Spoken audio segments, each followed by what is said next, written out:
ஆண்டவராக இயேசு கிறிஸ்துவின் நாமத்திற்கு மகிமை உண்டவதாக இந்த நல்ல நாளிலே உங்கள் யாவரையும் நான் வாழ்த்துகிறேன். இந்த நாளின் தியானத்திற்கு என்று தெரிந்து கொள்ளப்பட்ட வேத பகுதி வெளிப்படுத்தின விசேஷம் 15ஆம் அதிகாரம் 1ஆம் வசனம். Revelation chapter 15 verse 1. பின்பு வானத்திலே பெரிதும் ஆச்சரியமுமான வேறொரு அடையாளமாகிய கடைசியான 7 வாதைகளை உடைய 7 தூதரை கண்டேன். அவைகளால் தேவனுடைய கோபம் முடிகிறது. ஆமென். பிரியமானவர்களே, நான் வாசிக்க கேட்ட இந்த வார்த்தைகளிலே இங்கே யோவான் ஒரு காட்சியை பார்க்கிறார். வானத்திலே பெரிதும் ஆச்சரியமுமான வேறு ஒரு அடையாளம். இந்த அடையாளம் என்ன? 7 வாதைகளை உடைய 7 தூதர்கள். அதாவது பலவிதமான நியாய தீர்ப்புகள் இந்த பூமியின் மேல் நிறைவேற்றப்பட்டது. முதலாவது முத்திரை நியாய தீர்ப்புகள், 7 முத்திரைகள். அதற்கு பின்னதாக எக்கால நியாய தீர்ப்புகள், 7 எக்காலங்கள். கடைசியாக 7 கலச நியாய தீர்ப்புகளை வெளிப்படுத்துவதற்கு இங்கே தூதர்கள் ஆயத்தமாக இருந்த பொழுது இங்கே யோவான் அதை காண்கிறார். கண்ட பொழுது ஒரு காரியத்தை சொல்லுகிறார். என்ன காரியத்தை சொல்லுகிறார்? அவைகளால் தேவனுடைய கோபம் முடிகிறது. பிரியமானவர்களே, நாம் இந்த நாளில் கூட எதை குறித்து தியானிக்க போகிறோம் என்றால், இந்த தூதர்களை குறித்தோ கலச நியாய தீர்ப்புகளை குறித்தோ நாம் தியானிக்க போவதில்லை. நாம் இன்றைக்கு தியானிக்க போவது எதை குறித்து என்று சொன்னால், தேவனுடைய கோபத்தை குறித்து. தேவன் எத்தனை குறைவுள்ளவர்! அவர் கோபத்தில் பார்த்தீங்கன்னா குறைவுள்ளவராக இருக்கிறார். அவருடைய கோபம் ரொம்ப குறைவு, கொஞ்சம்தான் அவருடைய கோபம். அவருடைய கோபம் பார்த்திங்கன்னா, சில மனுஷர்களெல்லாம் கோவப்பட்டாங்கன்னா மரண பரியந்தம் அவங்க கோபமாகவே இருப்பாங்க. கல்லறைக்கு போகிற வரைக்கும், குழிக்குள்ளே போகிற வரைக்கும் அவங்களுக்கு அந்த கோபம் தனியாது. எனக்கு தெரிஞ்ச ஒரு ஊழியக்காரர், ஒரு பாஸ்டர் அப்படி இருந்ததை நான் அறிஞ்சிருக்கிறேன். கடைசி வரைக்கும் சிலர் மேலே இந்த கோபத்தை அவர் விடவே இல்லை, மன்னிக்கவே இல்லை, கோபத்தோடையே மறித்து போனார். அதுபோல் இன்றைக்கி நிறைய மனிதர்கள் அப்படி இருக்கிறாங்க. ஆனால் ஆண்டவர் கோபப்படுறாரு. ஆனால் அவருடைய கோபம் பார்த்திங்கன்னா முடிகிறது. அவருடைய கோபத்துக்கு ஒரு முடிவு இருக்குது, எல்லை இருக்குது. ஆண்டவரை குறித்து நாம் பார்க்கும்போது, மோசேக்கு ஆண்டவர் தம்மை குறித்து சொல்லும்போது என்ன சொல்லுகிறார் என்று சொன்னால், யாத்ராமத்தின் புஸ்தகம் 34ஆம் அதிகாரம் 6ஆம் வசனத்தை வாசிக்கிறேன். கர்த்தர் அவனுக்கு முன்பாக கடந்து போகிற போது அவர், கர்த்தர் இரக்கமும் கிருபையும் நீடிய சாந்தமும் மகா தயையும் சத்தியமுள்ள தேவன்.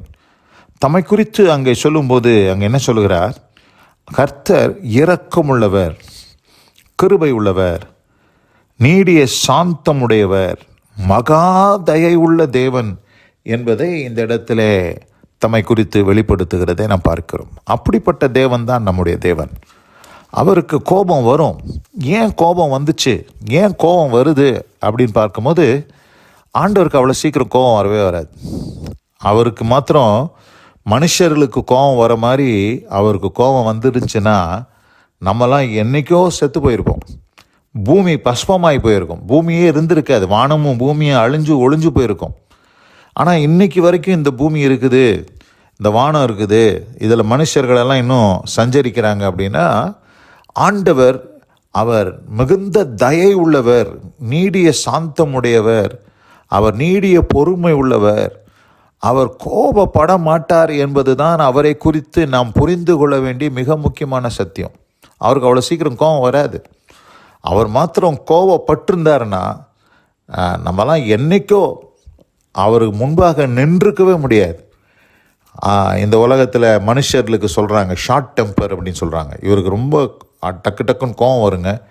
அவர் கோவம் வந்துச்சுன்னா கையில் என்ன கிடைக்குதோ அதை வச்சு அடிச்சிடுவாருன்னெலாம் சொல்கிறாங்க. நிறைய மனுஷர்கள் அப்படி இருக்கிறாங்க. அந்த மாதிரி ஒருவேளை ஆண்டவருக்கு ஷார்ட் டெம்பராக இருந்து அவருக்கு கையில் கிடைக்காதெல்லாம் எடுத்து அடிக்கிற மாதிரி இருந்திருந்தா என்ன ஆயிருக்கும் பாருங்கள். நம்மளாம் இருந்திருக்கவே மாட்டோம். ஆனால் ஆண்டவர் நீடிய பொறுமை உள்ளவர், மிகுந்த தயை உள்ளவர், சாந்தமுடைய தேவன். அப்படிப்பட்ட தேவனாக தான் அவர் இருக்கிறார். ஆனால் அவர் கோவப்படுறாரு. எப்போ கோவப்படுறாருன்னா, அவருக்கு கீழ்ப்படியாமல் அவரை சோதிச்சு அவருடைய பொறுமையை அதிகமாக சோதிக்கணும். அவருக்கு பொறுமை இருக்குது, ஆனால் நீடிய பொறுமை தான், நித்திய பொறுமை இல்லை. நிறைய பேர் யோசித்துக்கிறாங்க ஆண்டவருக்கு பொறுமை நித்திய பொறுமை. நித்திய பொறுமைனா அது முடிவில்லாதது. ஆனால் அவர் நீடிய பொறுமை உள்ளவர் என்று சொன்னால் என்ன அர்த்தம்? அந்த பொறுமைக்கு ஒரு எல்லை இருக்குது. சில நேரங்களில் அந்த எல்லையும் தாண்டி நம்ம அநேக நேரத்தில் ஆண்டவரை சோதிக்க ஆரம்பிச்சிடறோம். ஆண்டவர் பாருங்கள், அவருடைய குமாரனை இந்த பூமிக்கு அனுப்பி கல்வாரி சிலுவையில் ரட்சிப்பை உண்டு பண்ணி இந்த பூமியில் இருக்கிற மனுக்குலெல்லாம் ரட்சிக்கப்பட்டு பரலோக ராஜ்யம் சேரணும், அழிவிலிருந்து அவர்கள் காப்பாற்றப்படணும்னு சொல்லி தம்முடைய குமாரனையே பலியாக ஆண்டவர் ஒப்பு கொடுத்தார். அவர் கல்வாரி சிலுவையில் தன் ஜீவனை கொடுத்தார். ஆனால் இன்னைக்கு உலகம் அதை ஏற்றுக்கொள்ளவில்லை. அதை அசட்டை செய்து இவ்வளோ பெரிதான ரட்சிப்பை குறித்து எந்த கவலையும் இல்லாமல் இந்த உலகத்தில் மனுஷர்கள் வாழ்ந்து கொண்டு இருக்கிறதுனால ஆண்டவர் பொறுத்து பொறுத்து பொறுத்து பொறுத்து பொறுத்து பார்த்து கடைசியில் அவருடைய குமாரனை எல்லாரும் நிராகரித்து காலின் கீழ் போட்டு மிதித்து அவர் பரிசுத்தம் செய்த இரத்தத்தை அசுத்தம் என்று எண்ணி கிருபை நாவியை நிந்தித்து அப்படிப்பட்ட காரியங்களை செய்தபடினாலே தேவ கோபம் அவர்கள் மேல் மூழ வேண்டிய ஒரு சூழ்நிலை வந்ததுனால தான் அந்த பூமியில் நியாய தீர்ப்பெல்லாம் வந்துச்சு. முத்திரை நியாய தீர்ப்புகள், எக்கால நியாய தீர்ப்புகள், கலச நியாய தீர்ப்புகள். இந்த நியாய தீர்ப்பெல்லாம் வந்தது காரணம் கிறிஸ்துவை அவர்கள் நிராகரித்து, ரட்சிப்பை நிராகரித்து, சிலுவையை நிராகரித்ததினால்தான் ஆண்டவர் கோபம் கொள்ள வேண்டிய ஒரு அவசியம் உண்டாயிற்று. ஆனால் அந்த கோபம் பாருங்கள், அந்த கோபத்தை குறித்து சங்கீதக்காரன் சொல்லுகிறாரு. சங்கீதம் 30ஆம் சங்கீதம் 5ஆம் வசனத்தை வாசிக்கிறேன். அவருடைய கோபம் ஒரு நிமிஷம், அவருடைய தயவோ நீடிய வாழ்வு. எப்படிங்க?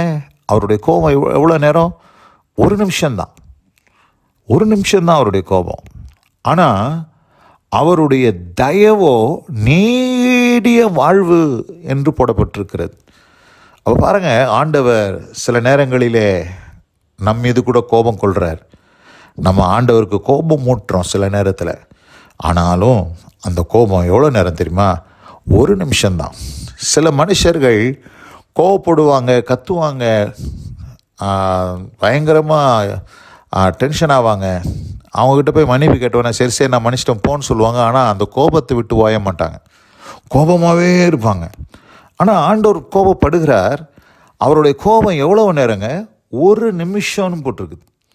ஜஸ்ட் அ மினிட், ஒரு நிமிஷம் மாத்திரம்தான் அவருடைய கோபம். ஏசாயா தீர்க்கதரிசி சொல்லும்போது அங்கே சொல்கிறாரு. ஏசாயா 54ஆம் அதிகாரம் 7ஆம் வசனம் 8ஆம் வசனத்தை வாசிக்கிறேன். இமைப்பொழுது உன்னை கைவிட்டேன், ஆனாலும் உருக்கமான இரக்கங்களால் உன்னை சேர்த்து கொள்வேன். அற்ப காலம் மூண்ட கோபத்தினால், அற்ப காலம், அவருடைய கோபம் எவ்வளோங்க? ஜஸ்ட் அற்ப காலம் மூண்ட கோபத்தினால், ரொம்ப கொஞ்சம். அவருடைய கோபம் மூண்டது கொஞ்ச நேரம்தான். அந்த அந்த அற்ப காலம் மூண்ட கோபத்தில் இமைப்பொழுது உனக்கு என் முகத்தை மறைச்சேன்னு சொல்கிறார். இமைப்பொழுது, ஜஸ்ட்டு கண்ணை மூடி திறக்கிறதுக்குள்ளே நான் என் முகத்தை மறைச்சேன். ஆனாலும் நித்திய கிருபையுடன் உனக்கு இறங்குவேன் என்று கர்த்தர் சொல்லுகிறார். நித்திய கிருபை. ஆண்டவர் பாருங்க, ஒரு செகண்டு கண்ணை மூடினார், முகத்தை மறைச்சார், கோபத்தினால மூடிக்கிட்டார் தன் முகத்தை.